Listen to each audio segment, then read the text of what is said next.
নমস্কার বন্ধুরা, ভতেশ্বর study centre চ্যানেলে তোমাদের প্রত্যেকে স্বাগত। অবশেষে ওয়েস্ট বেঙ্গলে সিভিল ডিফেন্স নিয়োগের জন্য বিজ্ঞপ্তি জারি হয়েছে, অফিসিয়াল নোটিফিকেশন জারি হয়েছে ওয়েস্ট বেঙ্গল সিভিল ডিফেন্সে নিয়োগের জন্য, যেখানে তোমাদের বয়স 18 থেকে 38 বছরের মধ্যে তোমার বয়স হতে হবে এবং যোগ্যতা যেটি প্রয়োজন সেটা হলো 10th পাস।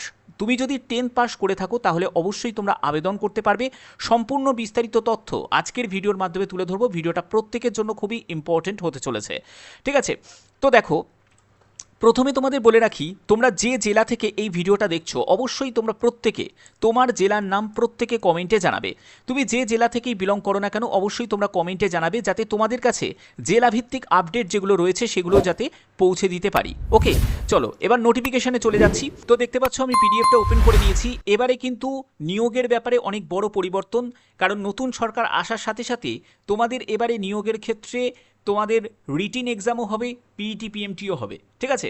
তো রিটিন এক্সাম যেটা হবে সেটা হলো 50 নম্বরে তোমাদের একটা রিটিন এক্সাম হবে। প্রতিটি প্রশ্নের মান হচ্ছে 1 করে থাকবে। এমসিকিউ টাইপের তোমাদের প্রশ্ন হবে, ওএমআর বেস, ঠিক আছে? এবং 1/4 হচ্ছে নেগেটিভ মার্কিং থাকবে। তো কোন কোন সাবজেক্টের ওপর প্রশ্ন থাকবে দেখে নাও। ইংলিশ থাকছে না, আগেই ক্লিয়ার করছি।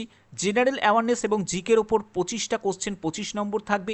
এলিমেন্টারি ম্যাথামেটিক্স মাধ্যমিক স্ট্যান্ডার্ডে সেখানে 15টা কোশ্চেন 15 নম্বর থাকবে এবং রিজনিং লজিক্যাল অ্যানালাইসিসের ওপর 10টা কোশ্চেন 10 নম্বর থাকবে, ঠিক আছে? এই হচ্ছে তোমাদের প্রশ্ন এইসব সাবজেক্ট থেকে থাকবে। একটু বেসিক যদি পড়াশোনা করতে পারো তাহলে অবশ্যই কিন্তু কোয়ালিফাইড করতে পারবে। এরপরে হচ্ছে তোমাদের যেটা ফিজিক্যাল স্ট্যান্ডার্ড বা ফিজিক্যাল মেজারমেন্ট যে টেস্টটা তোমাদের থাকবে, সেই ক্ষেত্রে তোমাদের প্রথমে পিএমটি হবে, ঠিক আছে? যারা যোগ্য প্রার্থী তাদেরকে পিএমটির জন্য ডাকা হবে। তোমাদের ফর্ম স্কুটিনি করার পরে এলিজিবল ক্যান্ডিডেটদের পিএমটির জন্য ফিজিক্যাল মেজারমেন্ট টেস্টের জন্য ডাকা হবে। তারপরে তোমাদের হবে হচ্ছে ফিজিক্যাল এফিসিয়েন্সি টেস্ট, সেটা হলো পিইটি হবে, ঠিক আছে? এবার তোমাদের এইখানে কি কি বলা হয়েছে, যে কি কি মাপঝোপ থাকতে হবে সেই ব্যাপারটা বলি। প্রথমে দেখো, ফিজিক্যাল মেজারমেন্ট টেস্ট পিএমটির জন্য যারা মেল ক্যান্ডিডেট তাদের 5 ফুট 6 ইঞ্চি হচ্ছে হাইট হতে হবে, ঠিক আছে?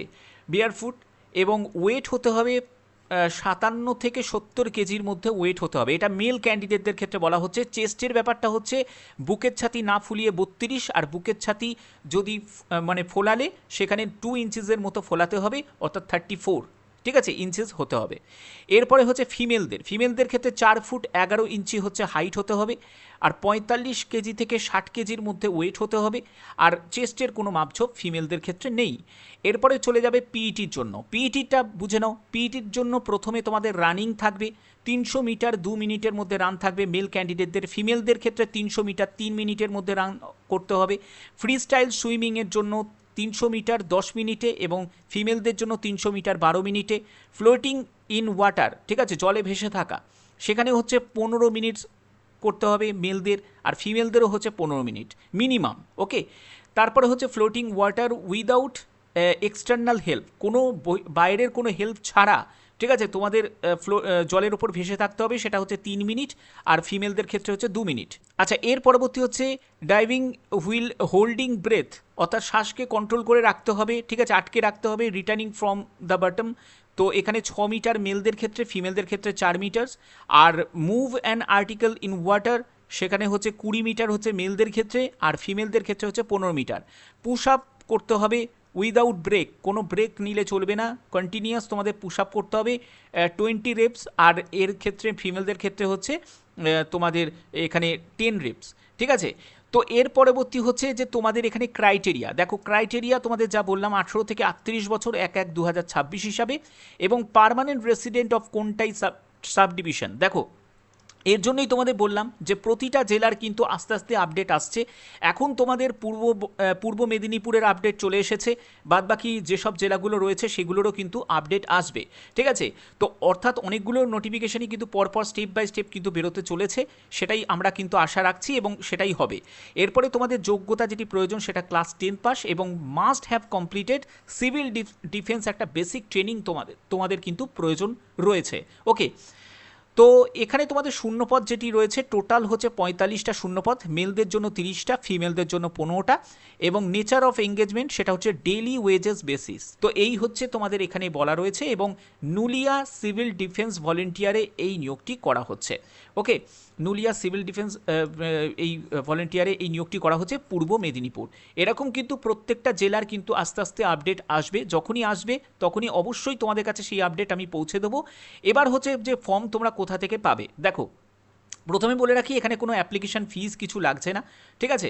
এবং তোমাদের এই যে ফর্ম, তোমরা যে availability of form, application form will be available at the SDO office. SDO office থেকে তোমাদের নিতে হবে, কোনটাই ডিভিশনে যে এসডিও অফিস আছে সেখান থেকে তোমাদের এই ফর্মটা কালেক্ট করতে হবে। ফর্মের সাথে কি কি লাগছে দেখো, নেসেসারি যেসব ডকুমেন্টসগুলো লাগছে সেগুলো কপি মানে জেরক্স কপি অ্যাপ্লিকেশন ফর্মের সাথে, যে অ্যাপ্লিকেশন ফর্মটা তুমি ওখান থেকে নেবে সেই ফর্মের সাথে কী কী ডকুমেন্ট লাগছে, এজ প্রুফ ডকুমেন্ট লাগবে, রেসিডেন্সিয়াল প্রুফ লাগবে, মাধ্যমিকের সার্টিফিকেট লাগবে, সিভিল ডিফেন্স ট্রেনিংয়ের যে সার্টিফিকেট সেটাও তোমাদের লাগবে। এবং সেগুলোকে পুরো ফিল আপ করে তোমাদের 14ই আগস্টের মধ্যে তোমাদের ফর্মটা জমা করতে হবে। যেখান থেকে তুমি ফর্মটা তুলেছো সেখানে গিয়েই তোমাকে জমাটা করতে হবে। দেখতেই পাচ্ছ যে 27শে জুলাই থেকে আবেদন শুরু হয়েছে, 14ই আগস্ট পর্যন্ত। PMT examination found valid. তো সাব ডিভিশনাল অফিস কোনটাই, এটা নোটিশ কিন্তু পাবলিশ করেছে এবং ক্যান্ডিডেটের লিস্ট প্রকাশিত হবে, সেটাও তোমাদের সাব ডিভিশন অফিস কোনটাইয়ে নোটিশ কিন্তু রিলিজ করবে। অ্যাডমিট কার্ড সেটা কালেক্ট করতে পারবে এসডিও অফিস থেকেই, মানে কোনটাই এসডিও অফিস থেকে অ্যাডমিট কার্ডও কালেক্ট করা যাবে। কি কি কারণের জন্য ফর্ম রিজেক্ট হতে পারে দেখো, রিজেক্টেড ইফ এলিজিবিলিটি ক্রাইটেরিয়া যদি নট ফুলফিল হয় তাহলে রিজেক্ট হতে পারে। তোমার যদি সিগনেচার ফটোগ্রাফ যদি না থাকে, ধরো তোমাকে যে ফর্মটা দেওয়া হলো সেই ফর্মেতে একটা ফটোর জায়গা থাকবে, একটা সইয়ের জায়গা থাকবে, সেটা ধরো তুমি করলে না, ঠিক আছে, বা যে প্রয়োজনীয় ডকুমেন্টসগুলো দিতে বলেছে সেগুলো তুমি দিলে না, তাহলে তোমাদের রিজেক্ট হতে পারে। ইনকমপ্লিট অ্যাপ্লিকেশন করলে সেটার জন্যও কিন্তু রিজেক্ট হতে পারে। এইসব টার্ম অ্যান্ড কন্ডিশনগুলো অবশ্যই তোমাদের ফুলফিল করতে হবে। তো এই হচ্ছে তোমাদের সম্পূর্ণ ডিটেলস আপডেট যেটা ছিল সেগুলোই তোমাদের কাছে তুলে ধরলাম। এবার বাদবাকি জেলার যখনই কোনো আপডেট আসবে ধাপে ধাপে নিশ্চয়ই বেরোবে, যখনই বেরোবে সেই আপডেট অবশ্যই তোমাদের কাছে আমি পৌঁছে দেবো। আশা করি ভিডিওর মাধ্যমে প্রত্যেকটি তথ্য তুলে ধরতে পারলাম। যদি ভিডিওটা ভালো লাগে অতি অবশ্যই ভিডিওটাতে একটি লাইক করবে, চ্যানেলটিকে সাবস্ক্রাইব করে বেল আইকনটাকে অল করে রাখবে। এখনের মতো এইটুকুই, টাটা।